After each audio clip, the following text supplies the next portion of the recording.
Hello, and welcome to the Prefrontal Support Team. Today we'd like to offer some tips on how we can get through two of the biggest roadblocks we face in addressing complex issues. Many of the social problems that affect our communities fall under the category of what are called wicked problems, and not just in Boston. Wicked problems are issues that are known for both their persistence and complexity. They are issues caused by more than one set of circumstances, don't have a single clear solution, and many of the possible solutions can have unconsidered or unintended consequences. Many of the social issues we face are wicked problems impacted by multiple things like policy, economics, education, the legal system, media, and culture. Unfortunately, we often bring two kinds of ineffective thinking patterns to the table when faced with these situations: either-or thinking and all-or-nothing thinking. Most likely you don't need me to explain what these styles are. We're all familiar with them, and yet they can still find their way into our thought process and create roadblocks. Either-or thinking sets up a false dilemma by dismissing that there could be any more than two opposing choices.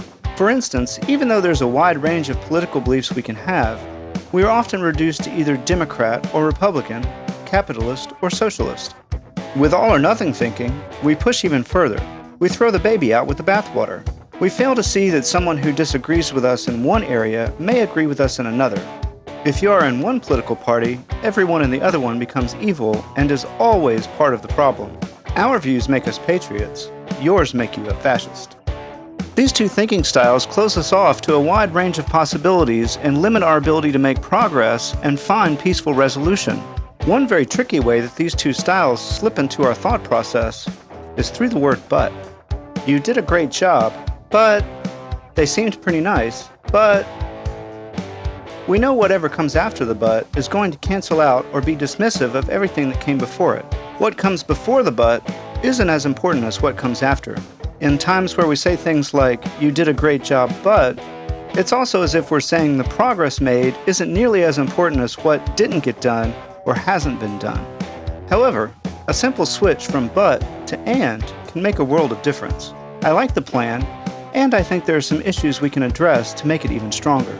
Feels encouraging and carries forward momentum. I like the plan, but there are still several issues. Feels defeating and like we're back at the start. I appreciate your passion for the issue, and I think we can work together to find some effective solutions. Conveys gratitude and a spirit of cooperation. I appreciate your passion for this issue, but rarely ends in a way that doesn't feel patronizing. In working towards social change, you may hear people pit issues against each other with a but. Yes, homelessness is a problem, but we really need to address human trafficking.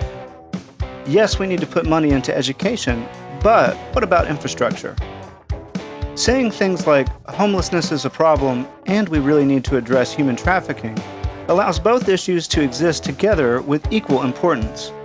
It moves us away from a limiting pattern of either-or, all-or-nothing thinking and opens new opportunities to discuss how both could be addressed together or at the same time. It may even lead to an understanding of ways the two issues could be connected or benefit from a single approach. Another tip for moving past either-or and all-or-nothing thinking is to map out issues in a way similar to how we did just before. This can work great in small groups and can also be done alone. Let's use poor academic performance of school children as our example. We'll start with the question in the center: why might a child do poorly in school? There's a child's personal factors like individual motivation, presence of a learning disability, or a conflict with learning style. For instance, is the material appropriate for how the child learns best? Is the material appropriate for their developmental level? There's environmental factors like family. Are the parents available?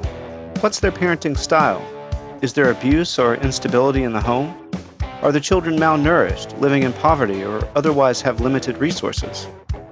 At school, is there a high turnover rate among teachers or unrest among the staff? Is there unseen, poorly managed bullying? Does the school have the resources it needs? On the policy level, are there policies in place to address issues as they arise? Are they fair and appropriate? Are there policy improvements that could relieve high teacher turnover or improve classroom conditions? These are just a few examples to get the ball rolling. We could continue in this way for some time. There are also several approaches we can use to map out a wicked problem.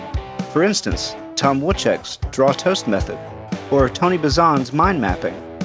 Our example of problem mapping or concept mapping comes in part from a presentation by Dr. Monica Nandan. The important thing to keep in mind is that every branch is an and.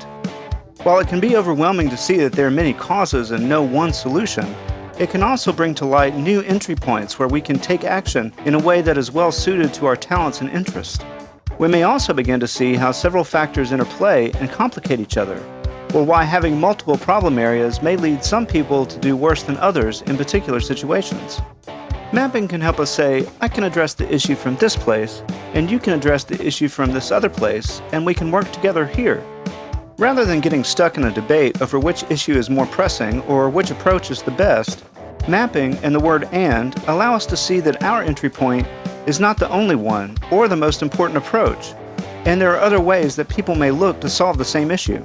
It also allows for greater positive change because many different groups can be working toward a common goal, both separately in places and together in others.